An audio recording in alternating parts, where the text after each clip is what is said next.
tout à l'heure, on parlait de la question du bien et du mal. Donc on va essayer d'y répondre tout de suite. Qu'est-ce que le bien et le mal? D'où ça vient? Et est-ce que c'est pertinent? Est-ce que c'est la vérité? On va essayer d'y répondre. Donc d'un point de vue religieux, le bien et le mal, ça vient au jardin d'Éden, quand Adam et Ève croquent dans la pomme de l'arbre de vie. Donc, je pense que tout le monde connaît cette histoire. Dieu avait interdit formellement à Adam et Ève de toucher à l'arbre au milieu du jardin, qui est donc l'arbre de vie, qui est capable... Ah non, c'est le serpent. Voilà. Ils avaient libre accès à tout le jardin, avec tous les animaux du jardin, et parmi les animaux, il y avait le serpent, le plus malin des animaux, qui a dit à Ève qu'en fait que Dieu y mentait quelque part, et que s'il croquait dans cette pomme, il serait capable d'être comme Dieu, d'avoir la connaissance du bien et du mal et d'être comme Dieu. Pas la vie éternelle.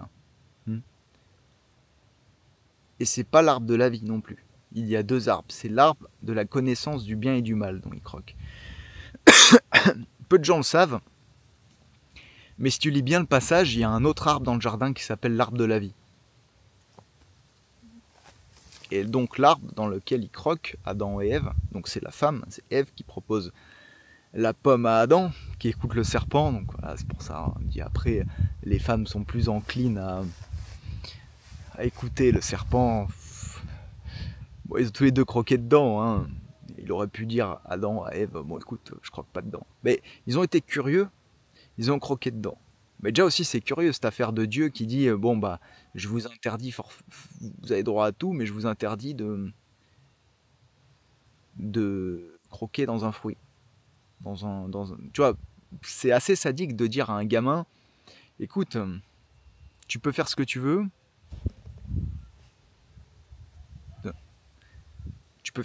dans la cuisine, mais je te laisse 2-3 cookies en vue, t'as pas le droit de manger, t'as pas le droit de les manger.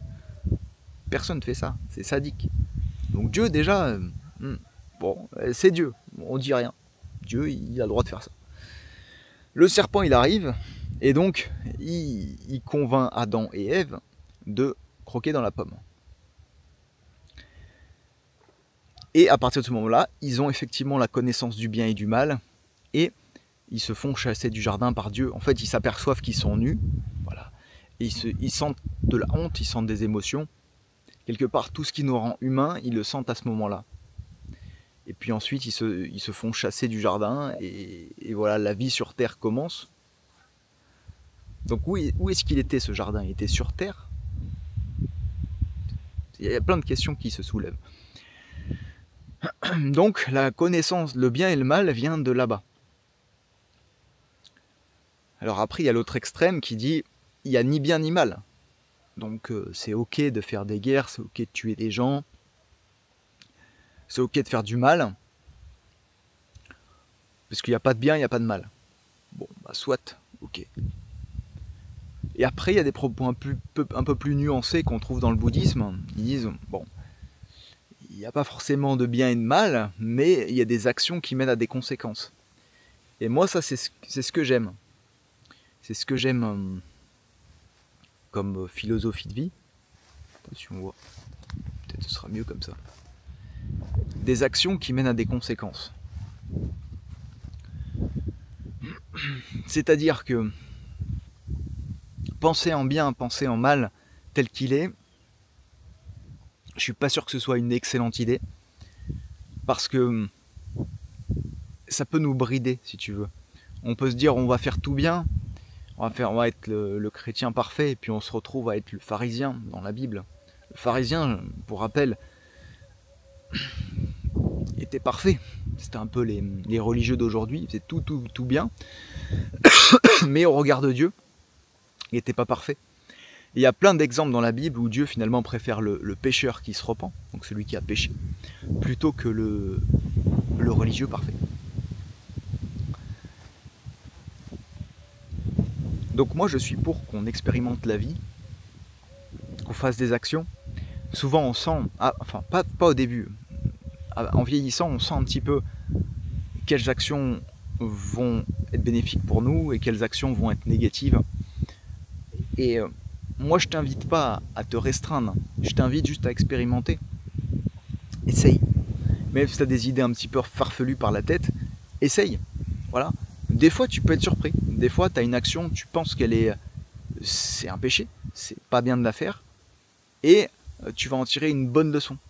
Parfois, c'est nul. Tu sens que tu vas être dans un mur, tu vas dans un mur et bon bah tu le savais, tu peux t'en prendre qu'à toi-même.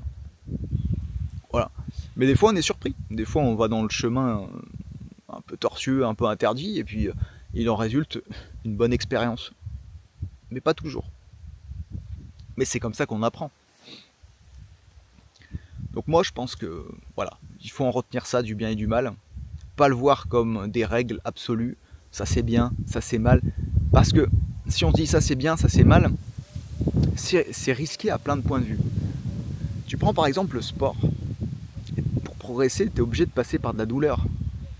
Sinon tu ne progresses pas. Parce que la douleur, c'est ta limite.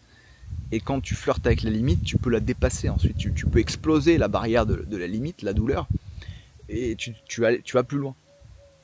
La boxe, c'est pareil. J'ai dû plein de fois surmonter des barrières de douleur pour pouvoir progresser. Et parfois, la vie, c'est exactement pareil. Le travail, moi dans mon travail, parfois j'ai souffert. J'étais à la limite. Et ça m'a donné plus de capacité, plus de compétences. Parce que j'ai passé ces moments très difficiles. Donc, j'aurais pu me dire, oui, je souffre, du coup, c'est mal. C'est mal, j'aime pas souffrir. Voilà, c'est quelque chose que je rejette. Je l'ai fait par le passé. Quand j'étais un peu plus jeune, j'aimais pas tout ce qui était effort, tout ce qui était un petit peu de souffrance. Donc on va dire le mal. Souffrance, mal, hein. Je me pince, aïe, j'ai mal. J'aimais que le chose bien. Bien manger, bien dormir, me reposer, voilà. Mais attention aussi, hein. Voilà, des fois, trop de bien, ça endort. Trop de bien, ça endort. Et des fois, on se fait piquer un petit peu quand on est trop endormi, bah, la vie se rééquilibre d'elle-même. Elle nous pique un petit peu pour qu'on puisse recontinuer de manière équilibrée. L'équilibre se refait. Voilà. Le bien et le mal, on va finir là-dessus, sur cette belle image. C'est un petit peu comme le jour et la nuit. Il n'y a pas le jour sans la nuit. Il n'y a pas de soleil sans lune. Il n'y a pas d'homme sans femme. Il n'y a pas de femme sans homme.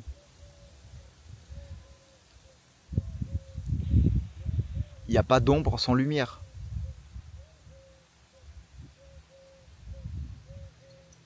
Il y a, en tout cas sur cette planète, je dis pas sur l'univers entier, parce que je le connais pas, je connais que cette planète. Sur cette planète, il y a toujours deux polarités. Le bien et le mal. L'homme et la femme. Grand, petit. Haut, bas. L'eau, le feu. Le jour, la nuit. Donc je pense que le bien et le mal, c'est pareil. Voilà tout pour cette vidéo. Tu me dis ce que t'en penses en commentaire. Et puis on débat ensemble. Allez, ciao ciao, à la prochaine.